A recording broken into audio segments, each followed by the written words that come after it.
Some moments in video games escape the industry bubble and become known in pop culture and news, and sometimes that happens for weird or wrong reasons. These are missions in games that caused a bit of a stir and made people talk, maybe even made some people upset. Look, a lot of these things might sound kind of lame to some of you hardcore guys out there, but trust us, these video game levels cause controversy one way or another. What are we doing here, huh?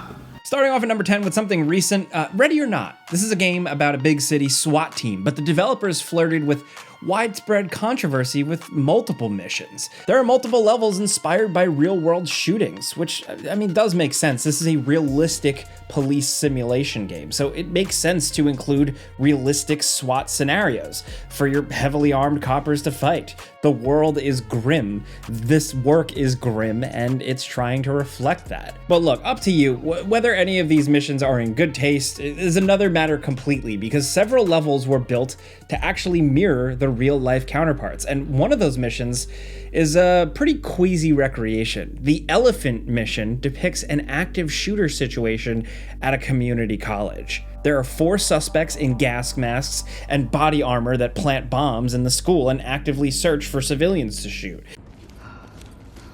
Hands up, do it now! Get down on your knees, put your hands up!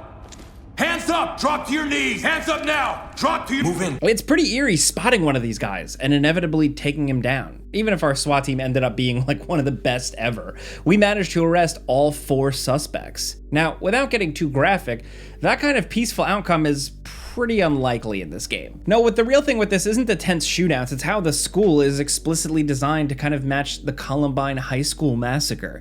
The shooters look the same and have the option to say some pretty gross things, even if we only heard some of them regularly say they've gone too far to stop now before actually opening fire. Like, you might be asking, is this really that controversial? The mission did cause a stir years ago online, but the real controversy is actually pretty recent. So to ensure a console release, the developers were required to remove a whole lot of the mature or grim real-world content from the game. That was to get on PS5, but it wasn't just on PS5. It also reflected the previously released PC version. Patches removed the content on PC. Now look, you can always argue or navel gaze like whether Ready or Not's stuff here is, you know, ready to tackle these big issues in depth. Like, that's besides the point. Cutting content out post-release, like having cut content on a game you already bought, that kind of sucks, man. Also, statistically, some of you watch but aren't subscribed, and you would have known more about Ready or Not if you caught our Before You Buy video we did on this. So maybe consider subscribing for more stuff like that. Next, over at number 9, The Punisher video game, one of my favorite. It looks almost adorable in a world where Mortal Kombat fatalities are rendered in this like extreme detail, but this game genuinely caused a stir when the demo dropped way back in 2004. The ESRB almost dropped an adults-only rating on this game, and for a pretty ridiculous reason. It has to do with the interrogations, so like Frank Castle essentially can grab dudes and then threaten them with violent death. There are wood chippers, windows you shove people's head through, knives, pots of hot oil, but it's the fish that set off the ESRB. So in the zoo level, you'll actually be able to grab a bad guy and stick their face in a fish tank full of deadly piranhas. Bush, take me with you, and I'll tell him not to shoot you.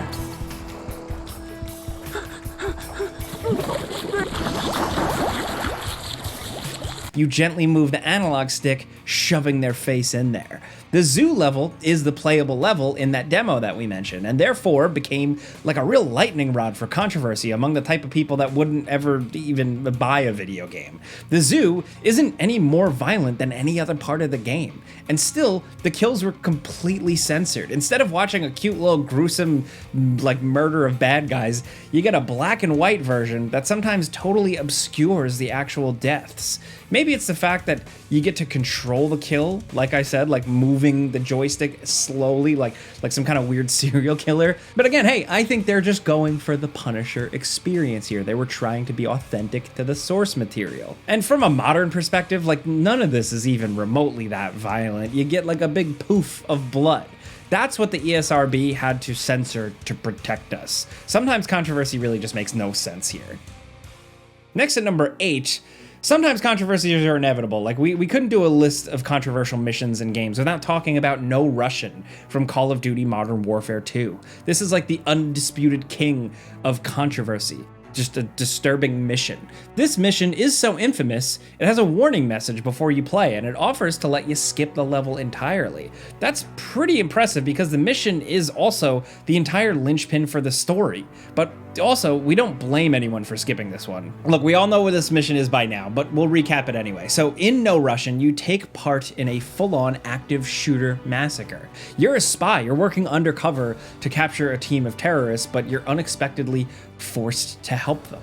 You're not a bad guy, but you're actively participating in the outright slaughter of civilians, essentially to maintain your cover. Whether you pull the trigger is actually up to you, but you'll still have to walk and watch as armored men just blow away dozens of digital people in an airport. It's all a little cheesy, a little over the top, but it still can be uncomfortable to certain players. On the other hand, it's also been memed to death at this point in 2025. Look, No Russian is controversial for obvious reasons. It's an uncomfortable level that feels a little too real to be fun, but that's the point. It's the shocking moment to end all shocking moments, and it exceeds at that. And believe me, you had to be there because this one totally popped off. It hit mainstream media, mainstream news. Talking heads were complaining about it, how violent video games are. That whole argument ramped up once again. It's inevitable. It's never ending. Honestly, they've tried since No Russian to top that. They've tried to push boundaries again, but they've never really come close. Whether you like it or not, it's one for the video game history books for sure.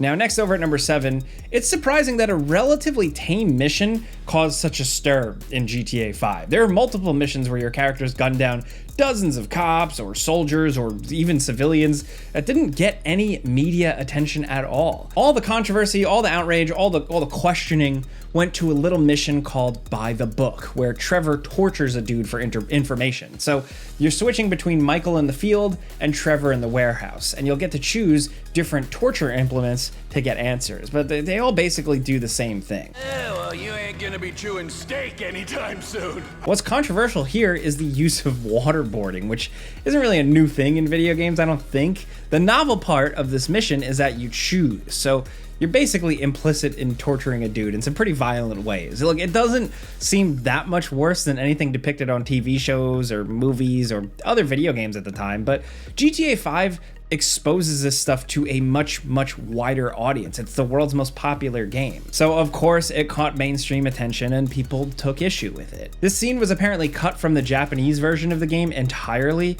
just proving how much of a lightning rod it had become.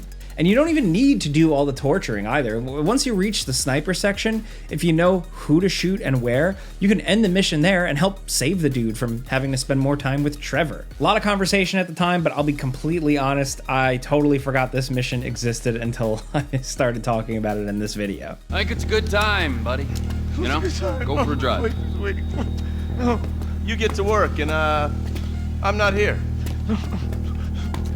Next at number 6, the Saints mission in Hitman Absolution really exemplifies the grindhouse aesthetic that the game chose to embrace. A bit of a shift, or really a ramp up from the previous Hitman games. This is the 5th one, and it really rolls in its own filth. You can practically feel the grime dripping.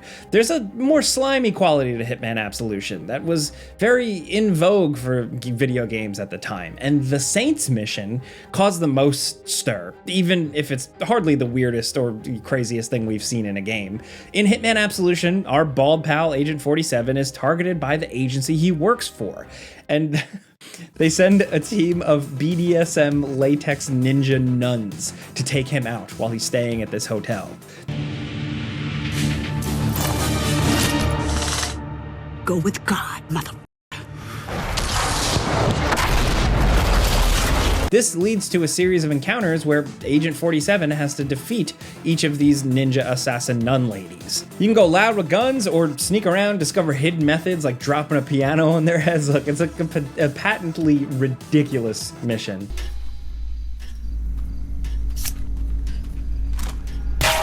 What the?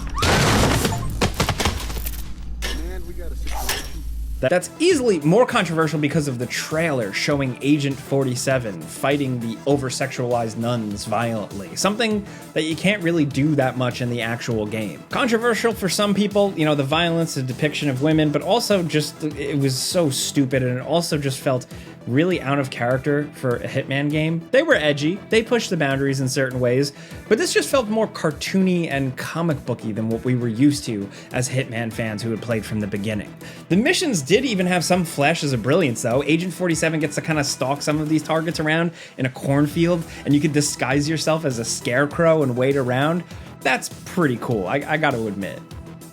Next at number 5, the developers of Spec Ops: The Line were given a really tough task. They had to make a sequel to the long-dormant Spec Ops franchise, and they had to make it interesting. The devs at Jaeger Development might have gone above and beyond, because we're still talking about this game while other bottom-of-the-basement military shooter franchises are really forgotten. Spec Ops: The Line was designed to be shocking, to say something, to subvert the expectations of military games enthusiasts, and really hold up a mirror to the people playing these types of games. This is an order, Captain.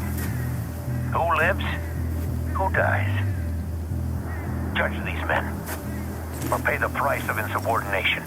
Whether it does any of those things well is a discussion for somewhere other than here and for smarter people. But look, Spec Ops wanted to shock, tell an interesting story, make you think. And if there wasn't any controversy over Chapter 8, you didn't really read every major news and video game website in 2012. So what actually happens in Chapter 8? In this game, you lead a squad of soldiers into a ruined Dubai to fight a rogue American general and his battalion of soldiers. You'll use a variety of cool military weapons to do this, and one of those weapons is a white phosphorus mortar. That's a mortar shell that rains down incredibly hot incendiary material that burns so bright it turns white.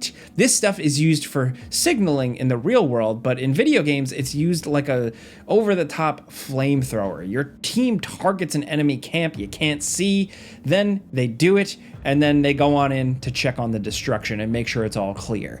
That's when you realize it was a refugee camp, and you've just wiped out a group of innocent people. It's an iconic scene these days.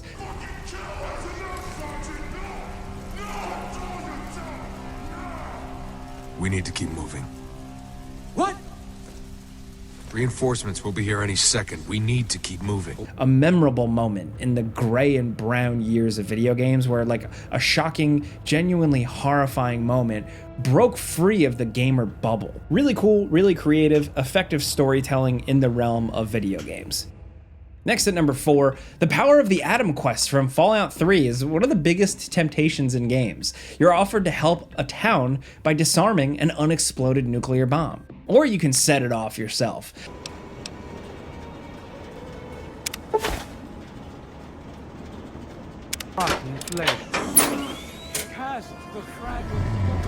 On one side of the coin, you'll have a huge town full of characters and shops to use for your future adventures, and on the other, you get to watch a big town blow up for no real reason and no worthwhile monetary reward. Sure, it's one of the quest completion states, but saving the town will always be more worthwhile from a gameplay perspective than destroying it, but we really wanted to see what happens. It's like I said, it's tempting. It's a kind of choice only a video game can do. We'll do anything out of morbid curiosity in a game, and this mission is one of the most absurd. It's kind of amazing Bethesda even gave us this option, because there's really no good reason to blow up the town, except that we want to see an earth-shattering kaboom. And we get one. If you choose to help out the rich weirdos at Tenpenny Tower, you'll flip a switch and blow up Megaton while watching from a high balcony. It's a really crazy sight.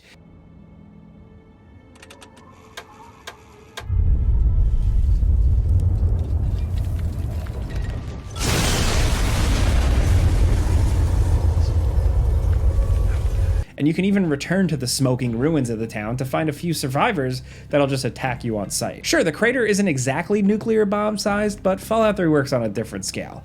And the controversy comes from the game actually removing this mission entirely from the Japanese version. The character of Mr. Burke, who gives this quest, also never appears in that version of the game. Whether this is an act of self-censorship, we don't really know. But that removal does show that, this was a sensitive topic for certain people. And even that aside, it is a mission that's just notorious. In Fallout 3, if you talk about Fallout 3 today, that's the mission everybody really references.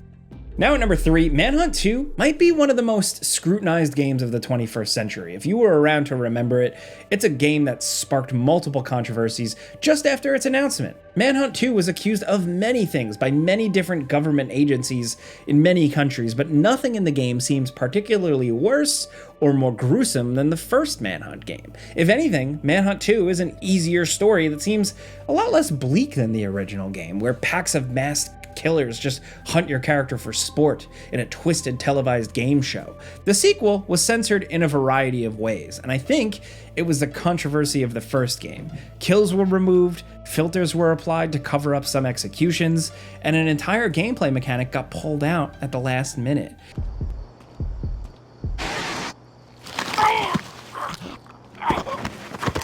In early versions of the game, apparently, there were innocent people the player could choose to murder, all at the behest of a sinister voice inside your character's head. The ending would then change depending on whether you listened to the voice or ignored it, and obviously that's a pretty big change to the overall story.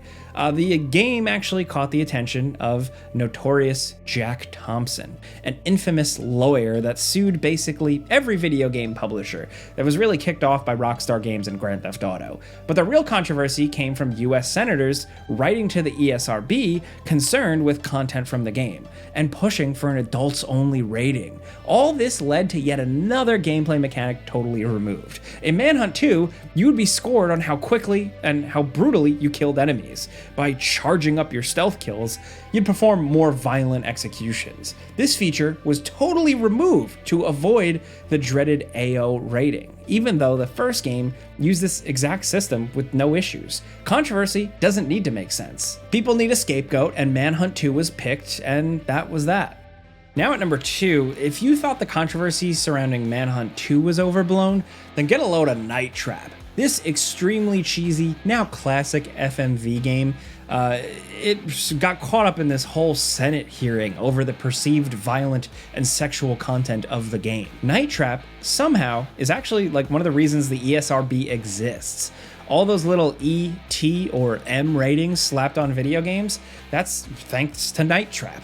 And more specifically, it's about a single scene from Night Trap that made a whole bunch of people upset in the real world. Night Trap is a game about watching a weird family of vampires, but these aren't normal vampires. Instead of sucking blood with their teeth, they use giant plastic grabber devices. Also, they wear dumpy hazmat suits and they hobble around like cartoon henchmen. This supposedly violent video game doesn't actually feature a single drop of blood, and even the infamous attack sequence in the bathroom features no nudity, no actual violence, but just like a lot of awkward shuffling around. It's next level absurd that Night Trap, of all things, received any scrutiny. A game that most video game players at the time didn't really want to play, that would have come and gone as another bizarre FMV curiosity, but it is now cemented as one of the most important video games of all time. Controversy and getting attention is like that sometimes. Now down at number 1, Command & Conquer Generals is probably a lot of people's least favorite C&C game. It has all the over-the-top silliness, but none of the fun of the Red Alert games, and it doesn't have a consistent story or world building like the mainline titles. It's simply this goofy, stupid game that just reflects a time in American history. This is straight up a war on terror game, and it's one of the few that lets you take control of its fictional terrorist faction. If you've been paying attention to this list, you might understand why this is something to talk about. There are 3 story campaigns in C&C Generals. You'll play as the Chinese Red Army, the Americans, and a fictional Middle Eastern organization called the GLA. The GLA are your basic Al-Qaeda analogs that time period had, with everything that entails. Suicide bombers, trucks full of explosives, all that. And it's all handled with the level of sensitivity you'd expect from an extremely silly game. It's a cartoon, with cartoon accents and no nuance. That is the ground control facility. We can use rebels to capture that building. We must capture the rocket so we can install the warhead. The GLA is just like cartoonish bad guys, and you get to join in on the fun in the final controversial mission of their campaign. In the Cosmodrome mission, your band of wily terrorists take over a post-Soviet rocket base. After defeating the American and Chinese defenders, the bad guys load a rocket full of anthrax. Yes, again, this is very of the time. Remember anthrax?